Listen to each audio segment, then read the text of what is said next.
ನೋಡಿ ಇಷ್ಟ ಅಗಲ ಗುಂಡಿ ತೋಡಿದ್ರೆ ನೋಡಿ ಎಷ್ಟು ಕಲ್ಲು ಸಿಕ್ಕಿದೆ ಅಂತ. ಯಾಕೆಂದರೆ ನಮ್ಮ ಜಮೀನಲ್ಲಿ ಸಾಕಷ್ಟು ಈ ಥರ ಬಳಪದ ಕಲ್ಲುಗಳಿದೆ. ತುಂಬ ಜನ ಈ ಥರ ಭೂಮಿಯಲ್ಲಿ ಏನು ಬೆಳೆಯೋಕ್ಕಾಗಲ್ಲ ಅಂತಾರೆ. ಈ ಭೂಮಿ ತುಂಬಾ ಸೂಕ್ತ ಮಾವಿಗೆ, ತೆಂಗಿಗೆ, ಹಲಸಿಗೆ ಮತ್ತು ಬ್ಯಾಲ್ದಂಡಿಗೆ ಮತ್ತು ಸೀಬೆಗೆ. ಈ ಭೂಮಿ ತುಂಬ ಜನದ ತಲೆಯಲ್ಲಿ ಇರುತ್ತೆ. ಯಾಕಂದರೆ ಈಗ ಈ ಥರ ಭೂಮಿಗಳು ತುಂಬಾ ಜನ ಪಾಳು ಬಿಟ್ಬಿಟ್ಟಿದ್ದಾರೆ. ನೋಡಿ ಇಲ್ಲಿ ಪಕ್ಕದವರು ಅಷ್ಟೇ ಪಾಳು ಬಿಟ್ಟು, ಈ ಎರಡು ಜಮೀನು ಕೂಡ ಪಾಳು ಬಿಟ್ಟು ಸುಮಾರು ಹತ್ತತ್ರ ನನ್ನ ಪ್ರಕಾರ ಒಂದು 10-15 ವರ್ಷ ಆಗಿದೆ. ನಮಸ್ಕಾರ ನನ್ನ ವೀಕ್ಷಕರ, ಮತ್ತೊಮ್ಮೆ ನಿಮ್ಮೆಲ್ಲರಿಗೂ ನೈಸರ್ಗಿಕ ಬದುಕು ಚಾನಲ್ಗೆ ಸ್ವಾಗತ ಸುಸ್ವಾಗತ. ತುಂಬ ದಿನದ ನಂತರ ನಮ್ಮ ತೋಟದಲ್ಲಿ ವಿಡಿಯೋ ಶೂಟ್ ಮಾಡ್ತಾ ಇದ್ದೀವಿ. ಯಾಕೆ ತುಂಬ ಜನ ಕೇಳ್ತಾ ಇದ್ರಿ, ಸರ್ ನಿಮ್ಮ ಬೋರ್ವೆಲ್ ರೀಚಾರ್ಜ್ ಹೇಗಿದೆ ನಿಮ್ಮ ಜಮೀನು ಅಂತ. ನೋಡಿ ಈಗ ಈ ಥರ ಇದೆ ನಮ್ಮ ಜಮೀನು.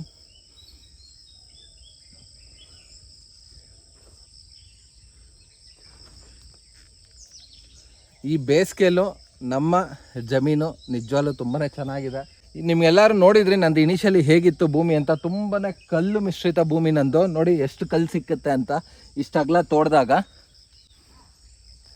ನೋಡಿ, ಇಷ್ಟು ಅಗಲ ಗುಂಡಿ ತೋಡಿದ್ರೆ ನೋಡಿ ಎಷ್ಟು ಕಲ್ಲು ಸಿಕ್ಕಿದೆ ಅಂತ. ಯಾಕೆಂದರೆ ನಮ್ಮ ಜಮೀನಲ್ಲಿ ಸಾಕಷ್ಟು ಈ ಥರ ಬಳಪದ ಕಲ್ಲುಗಳಿದೆ. ತುಂಬ ಜನದ ತಲೆಯಲ್ಲಿ ಇರುತ್ತೆ. ಯಾಕಂದರೆ ಈಗ ಈ ಥರ ಭೂಮಿಗಳು ತುಂಬಾ ಜನ ಪಾಳು ಬಿಟ್ಬಿಟ್ಟಿದ್ದಾರೆ. ನೋಡಿ ಇಲ್ಲಿ ಪಕ್ಕದವರು ಅಷ್ಟೇ ಪಾಳು ಬಿಟ್ಟು, ಈ ಎರಡು ಜಮೀನು ಕೂಡ ಪಾಳು ಬಿಟ್ಟು ಸುಮಾರು ಹತ್ತತ್ರ ನನ್ನ ಪ್ರಕಾರ ಒಂದು 10-15 ವರ್ಷ ಆಗಿದೆ. ಈಗ ನಾವು ಕೃಷಿ ಮಾಡ್ತಾ ಇರೋದು ನೋಡಿ ಮೋಸ್ಟ್ಲಿ ಅವ್ರಿಗೂ ಸ್ವಲ್ಪ ಇಂಟ್ರೆಸ್ಟ್ ಬಂದಿದೆ ಮಾಡಬಹುದು ಅಂತ. ಯಾಕಂದರೆ ನಾನು ಈ ಜಮೀನು ತೊಗೊಂಡಾಗ ಪ್ರತಿಯೊಬ್ಬರು ಹೇಳಿದ್ರು, ಈ ಜಮೀನಲ್ಲಿ ಏನು ಮಾಡೋಕ್ಕಾಗಲ್ಲ, ಏನು ಬೆಳೆಯೋಕ್ಕಾಗಲ್ಲ, ಒಂದು ಬಾಳೆನೂ ನೀವು ತೊಗೊಂಡೋಗೋಕ್ಕಾಗಲ್ಲ ಅಂತ. ಈಗ ಪ್ರತಿ ತಿಂಗಳು ಮನೆಗೆ 4-5 ಗೊನೆ ಬಾಳೆ ತೊಗೊಂಡು ಹೋಗ್ತೀನಿ. ಏನಿಲ್ಲ ಅಂದರೂ ಒಂದಷ್ಟು ಸೀಬೆಗಳು ಹಾರ್ವೆಸ್ಟ್ ಮಾಡಿದ್ದೀನಿ. ಒಂದು ಲಾಟ್ ಪೂರ್ತಿ ನಮ್ಮ ಪಪಾಯ ಕಟಿಂಗ್ ಮಾಡಿದ್ದೀವಿ ಇದೇ ಭೂಮಿಯಲ್ಲಿ. ಇವತ್ತು ನಾನು ಆ್ಯಕ್ಚುಲಿ ಈ ಜಾಗದಲ್ಲಿ ಒಂದು ಮಾವಿನ ಗಿಡ ನೆಡ್ತಾ ಇದ್ದೀನಿ.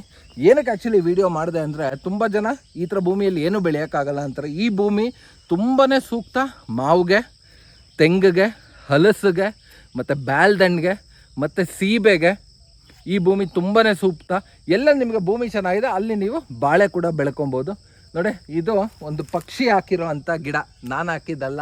ಸೊ ಇವತ್ತಿಗೂ ಅದರಲ್ಲಿ ಬಿಡೋ ಅಂಥ ಹಣ್ಣನ್ನ ಕಿತ್ಕೊಂಡು ತಿಂತಾಯಿದ್ವಿ. ಸೊ ನಾವು ಹಾಕಿದಂಥ ಗಿಡಗಳೆಲ್ಲ ಸತ್ತೋಯ್ತು ಪೂರ್ತಿ. ಯಾಕಂದರೆ ಪಪಾಯ ಪೂರ್ತಿ ಹಾರ್ವೆಸ್ಟ್ ಮಾಡಿಕೊಂಡು.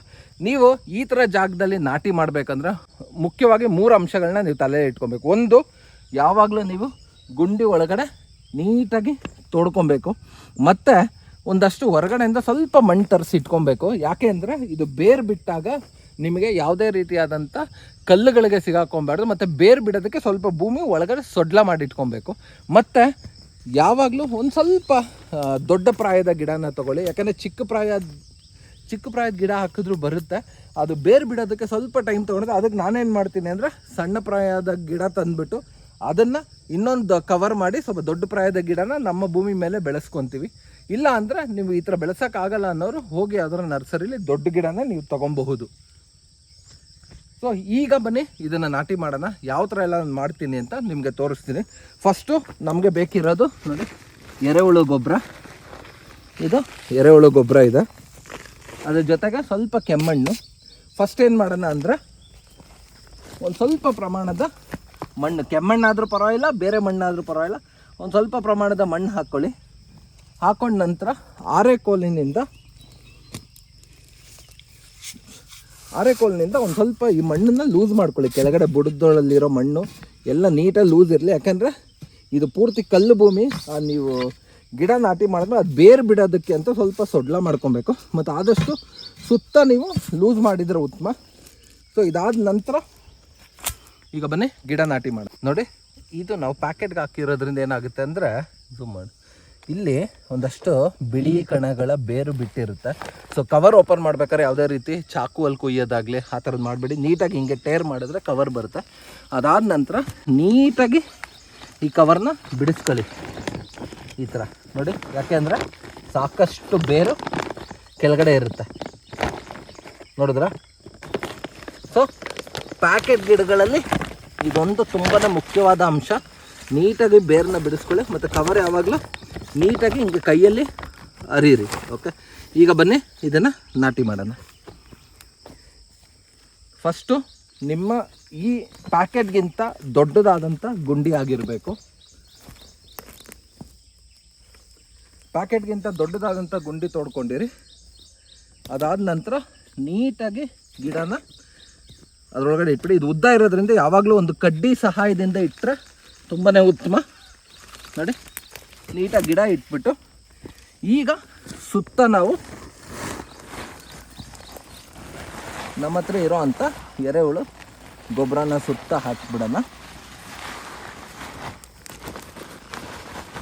ಈ ಎರೆಹುಳು ಗೊಬ್ಬರಕ್ಕೆ ಟ್ರೈಕೋಡರ್ಮಾ, ಸೂಡೋಮೋನಸ್ಸು, ಬೇವಿನ ಹಿಂಡಿ ಎಲ್ಲನೂ ಹಾಕಿದ್ದೀವಿ.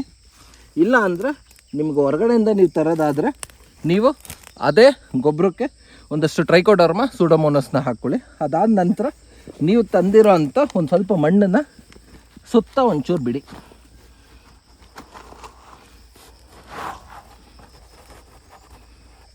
ಇದಾದ ನಂತರ ಇಲ್ಲಿಂದ ಏನು ಮಣ್ಣು ಈಗ ನಾವು ತೆಗ್ದಿದ್ವಲ್ಲ, ಇದು ನಾವು ಆ್ಯಕ್ಚುಲಿ ನೆನ್ನೆ ತೋಡಿದ್ದು.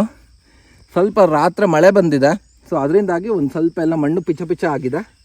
ಈಗ ನೀಟಾಗಿ ಇದನ್ನು ಪ್ಯಾಕ್ ಮಾಡಿಬಿಡೋಣ. ಅದೇ ಇಲ್ಲಿ ಏನು ಸಿಕ್ಕಿತ್ತಲ್ಲ ಕಲ್ಲು, ಅದೆಲ್ಲ ಇದಕ್ಕೊಂದು ಚಿಕ್ಕದು ಹಿಂಗೊಂದು ಬೌಂಡ್ರಿ ಥರ ಕಟ್ಬಿಡೋದು. ಹಾಗೇನಾಗುತ್ತೆ, ಕಳೆ ಬಂದರೆ ಇಲ್ಲಿ ಸುತ್ತ ಬರೋಲ್ಲ. ಮಧ್ಯೆ ಬಂದಂಥ ಕಳೆನ ನೀವು ಕಿತ್ತಾಕೊಬೋದು. ಅದೇ ಈ ಥರ ನಾಟಿ ಮಾಡಿದ್ರೆ ಕಲ್ಲಿನ ಭೂಮಿಯಲ್ಲೂ ಕೂಡ ನೀವು ಗಿಡಗಳನ್ನ ಬೆಳಿಬೋದು. ಬಟ್ ಒಂದೇನಂದರೆ ಆದಷ್ಟು ಒಂದು ಸ್ವಲ್ಪ ಬೇರು ಬಿಟ್ಟಿರೋ ಅಂಥ ಗಿಡಗಳನ್ನ ತೊಗೊಂಡು ನಾಟಿ ಮಾಡೋಕ್ಕೆ ಟ್ರೈ ಮಾಡಿ. ಇಲ್ಲ ಅಂದರೆ ನೀವು ಒಂದು ಪ್ಯಾಕೆಟಲ್ಲಿ ನಿಮ್ಮ ತೋಟದಲ್ಲಿ ಬೆಳೆಸ್ಕೊಂಡು ಒಂದು ಸ್ವಲ್ಪ ದೊಡ್ಡ ಪ್ಯಾಕೆಟ್ ಮಾಡಿದ ನಂತರ ಇಲ್ಲಿ ನಾಟಿ ಮಾಡಿ. ಈ ಗಿಡದ ವಿಡಿಯೋ ಇನ್ನು ಪ್ರತಿ ತಿಂಗಳು ನಮ್ಮ ಚಾನಲಲ್ಲಿ ಬರ್ತಾ ಇರುತ್ತೆ. ಯಾರ್ಯಾರಿಗೆಲ್ಲ ಈ ಗಿಡ ಹೇಗೆ ಬೆಳೀತಾ ಇದೆ, ಏನೇ ಎತ್ತ ಅಂತ ಫಾಲೋ ಅಪ್ ಮಾಡಬೇಕು ಅನ್ನೋರು ದಯವಿಟ್ಟು ನನ್ನ ಚಾನಲ್ನ ಸಬ್ಸ್ಕ್ರೈಬ್ ಮಾಡ್ಕೊಳ್ಳಿ. ಮತ್ತು ಈ ವಿಡಿಯೋ ಇಷ್ಟ ಆದರೆ ದಯವಿಟ್ಟು ನಿಮ್ಮ ಸ್ನೇಹಿತರಿಗೆ ಎಲ್ರಿಗೂ ಫಾರ್ವರ್ಡ್ ಮಾಡಿ. ಇನ್ನು ಇದೇ ಥರ ಹೆಚ್ಚಿನ ನಮ್ಮ ತೋಟದ ಕಂಟೆಂಟ್ ಇನ್ನು ಮುಂದಕ್ಕೆ ಬರುತ್ತೆ. ಸ್ವಲ್ಪ ಕೆಲಸದ ಒತ್ತಡ ಇರೋದ್ರಿಂದ ಮಾಡೋಕ್ಕಾಗಿರಲಿಲ್ಲ. ಇನ್ಮೇಲೆ ಸ್ವಲ್ಪ ಡೆಡಿಕೇಶನ್ ಈ ಕಡೆಗೂ ಸ್ವಲ್ಪ ಏನೋ ಮಾಡಿ ಕೊಡಬೇಕು. ಇವಾಗ ಇನ್ನು ಸ್ವಲ್ಪ ಕೆಲಸಗಳು ಬಾಕಿ ಇದೆ. ಯಾಕೆಂದರೆ ನಾವು ಇನಿಷಿಯಲಿ ನಾಟಿ ಮಾಡಬೇಕಾದ್ರೆ ತುಂಬ ಟೈಮ್ ಕೊಟ್ಟಿದ್ದೆ. ಅದಾದಮೇಲೆ ಬಿಟ್ಬಿಟ್ಟಿದ್ದೆ, ಪ್ರಕೃತಿಗೆ ಹೇಗೆ ಬೆಳೆಯುತ್ತೆ ಆ ಥರ ಬೆಳೀಲಿ ಅಂತ ಒಂದು ಸ್ವಲ್ಪ ದಿನಗಳು. ಈಗ ಮತ್ತೆ ಇನ್ನೊಂದು ಚೂರು ಪ್ರೂನಿಂಗ್ಗಳೆಲ್ಲ ಸ್ಟಾರ್ಟ್ ಮಾಡ್ತೀವಿ ಸೀಬೆಗೆ. ಮತ್ತೊಂದು 2 ತಿಂಗಳು ಕೆಲಸ ಮಾಡ್ತೀನಿ, ಆಮೇಲೆ ಮತ್ತಿನ್ನೊಂದು 6-7 ತಿಂಗಳು ನಾನು ಕೆಲಸ ಮಾಡೋದಿಲ್ಲ. ಇದೇ ಥರ ನ್ಯಾಚುರಲ್ ಫಾರ್ಮಿಂಗ್ ಮಾಡಬೇಕು. ನೀವುಗಳು ಕೂಡ ಯಾವುದೇ ರೀತಿ ಒಂದು ಚೂರು ಕೂಡ ಕೆಮಿಕಲ್ ಹಾಕಬೇಡಿ. ಈ ಥರ ಇರೋ ಅಂಥ ಒಂದಷ್ಟು ಭೂಮಿಗಳನ್ನ ಪಾಳು ಬಿಡಬೇಡಿ. ಯಾವ್ದಾರ ಒಂದು ಬೆಳೆ ಬೆಳಿಲೇಬೋದು ನೋಡಿ. ಅದಕ್ಕೆ ನಮ್ಮ ಶ್ರೀಹರಿವನನೇ ಸಾಕ್ಷಿ. ಇಷ್ಟು ಹೇಳ್ತಾ ಈ ವಿಡಿಯೋ ಮುಗಿಸ್ತಾ ಇದ್ದೀನಿ. ಮತ್ತು ಈ ಥರ ಕಂಟೆಂಟ್ಗಳಿಗಾಗಿ ನಮ್ಮ ಚಾನಲ್ನ ಸಬ್ಸ್ಕ್ರೈಬ್ ಮಾಡ್ಕೊಳ್ಳಿ. ಯಾಕಂದರೆ ತುಂಬ ಜನ ವಿಡಿಯೋ ನೋಡ್ತಾ ಇದ್ರು, ಬಟ್ ಯಾರೂ ಸಬ್ಸ್ಕ್ರೈಬ್ ಮಾಡ್ಕೊತಾ ಇಲ್ಲ.